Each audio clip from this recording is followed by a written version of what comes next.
کہ قیادت جو ہے وہ جمع کرنا، تو مطلب لوگوں کو دعوت دینے کا نام، لوگوں کو بلانے کا نام ہے، لوگوں کو اکٹھا کرنے کا نام، نظریات کو ایک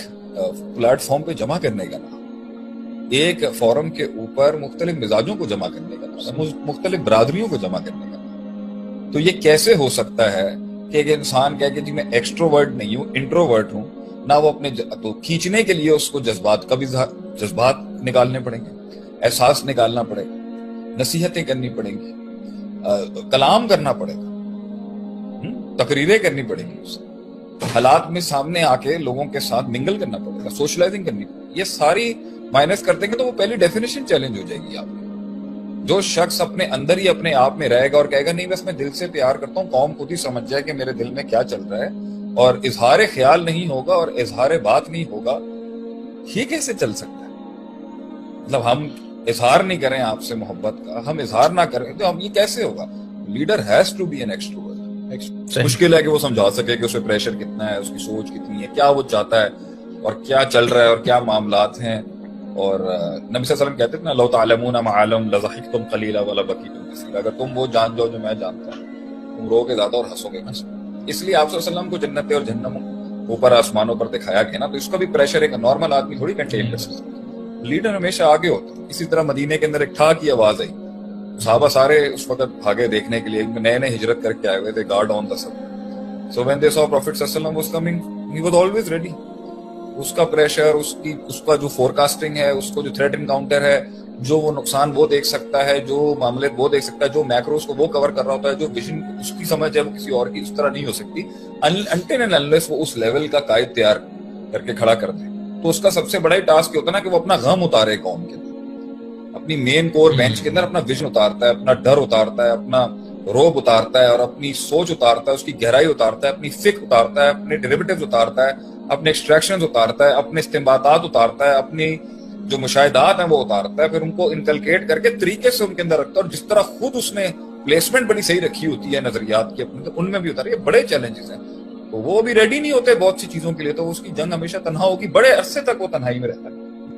نہیں دیکھیں آپ اس بات کو تو سمجھیں کہ یہ ایک آگ کا دریا ہے، ڈوب کے جانا ہے، اس کا ایک جز ہے کہ بھائی لوگ بھی آتے ہیں، پیار بھی ملتا ہے، محبت بھی ملتی ہے، اپریسیشن بھی ملتی ہے، لیکن the thing is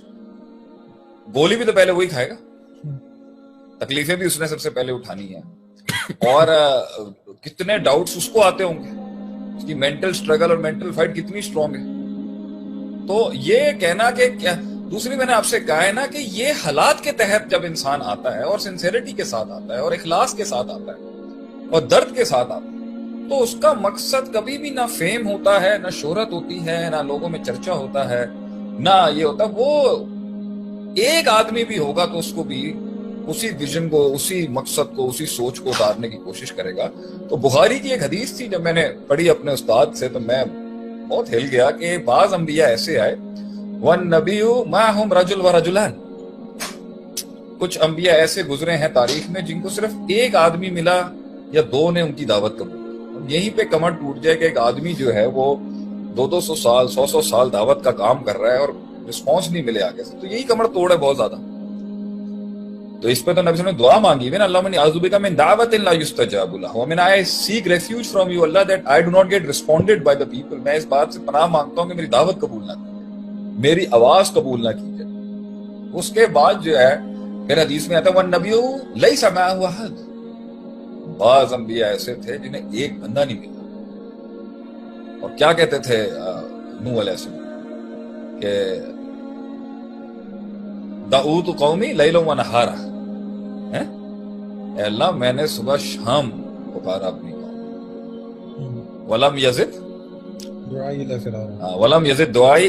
دعائی الا فرارا، کہ دعا نہیں سنی لیکن کوئی ولم یزد دعائی ولم یزدہم دعائی ولم یزدہم دعائی الا فرارا، کچھ نہیں بڑا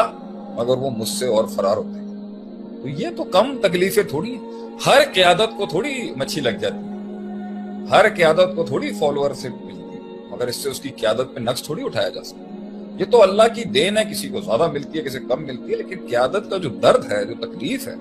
اس لیے تو کہا گیا ہے اسلام میں قیادت کا تصور یہی ہے کہ وہ مانگی نہیں جاتی۔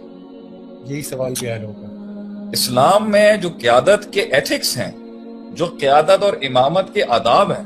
کہ یہ مانگی نہیں جاتی، یہ ملتی ہے۔ جس نے مانگی ہے، میرے خیال سے صحیح مسلم کی روایت ہے کہ حدیث کے الفاظ ہیں، اس کو دینا بھی نہیں۔ جو کہے نا کہ مجھے لیڈرشپ دے دو، پولیٹیکل لیڈرشپ، سیاسی قیادت کا جو خود نمائندہ خود بن کے سامنے آئے نا، اسلام نے منع کیا اس کو دینے سے۔ اب آپ اس پر جمہوریت اور پاکستان کے نظام پر اور عصر حاضر پہ لے جائیں گے تو دیکھیں میں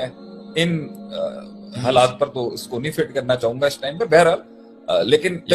کرینہ یہی ہے کہ جو مانگے اسے مت دو، کیونکہ قیادت نہ پاور کے لیے کی جاتی ہے، نہ فیم کے لیے کی جاتی ہے، سیاست بھی جو ہے، سیاسی قیادت بھی، اور نہ ہی وہ پیسہ کمانے کے لیے کی جاتی ہے۔ ٹھیک ہے، یہ تین ہی ہیں، پاور، پیسہ اور شہرت۔ قیادت حالات کے تحت کی جاتی ہے،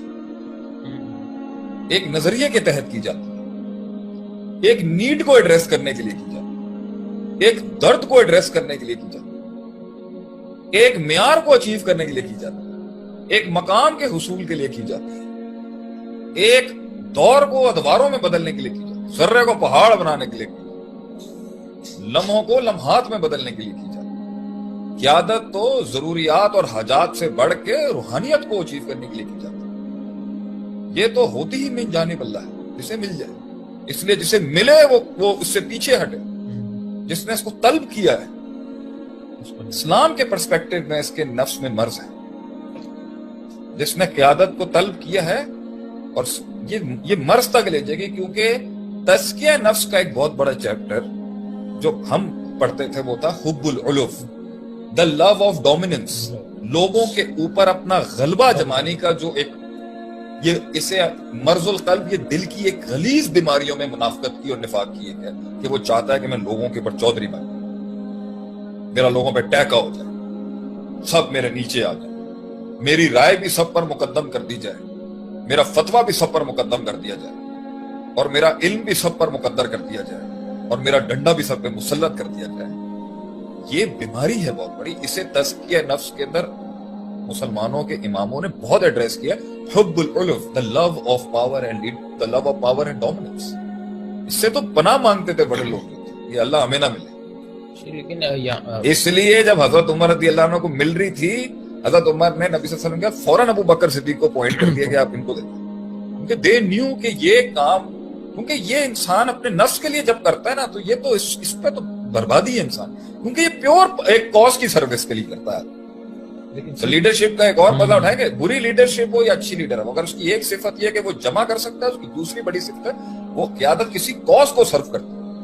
کاز ہی نہیں رہے گا، کاز نفس بن جائے گا، تو وہ قیادت پھر کچھ اور کرتی ہے۔ سب سے بڑا مسئلہ یہی ہے نا جی، کیونکہ قیادت کے ساتھ ایک تیسرا معنی لگا دیں، پھر آپ آگے دونوں کنٹینیو کرے گا، وہ ہے کہ قیادت کے ساتھ قربانی بہت بڑا ایلیمنٹ ہے۔ تو نفس کے لیے جو چل رہی ہوگی وہ قربانی تھوڑی دے گا، وہ تو قربانیاں لے گا لوگوں کی، خود تھوڑی دے گا۔